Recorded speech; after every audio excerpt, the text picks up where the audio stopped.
భారత ప్రధాని నరేంద్ర మోదీతో air chief marshal Amarpreet Singh సమావేశమయ్యారు. పహల్గాం ఉగ్రదాడి నేపథ్యంలో భారత్-పాక్ల మధ్య ఉద్రిక్త పరిస్థితులు నెలకొన్నాయి. ఢిల్లీలోని ప్రధాని నివాసంలో ఈ మీటింగ్ జరిగింది. ఈ క్రమంలో వీరి భేటీకి ప్రాధాన్యత నెలకొంది.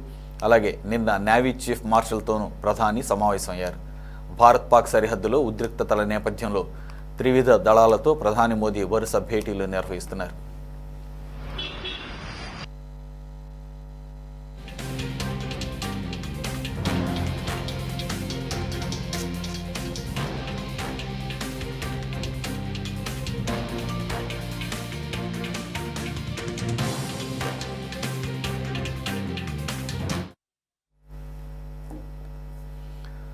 ఇక ప్రధాని మోదీ త్రివిధ దళాలతో వరుస సమావేశాలు నిర్వహిస్తుండటంతో మళ్లీ ఉత్కంఠ పరిస్థితులు పెరుగుతున్నాయి.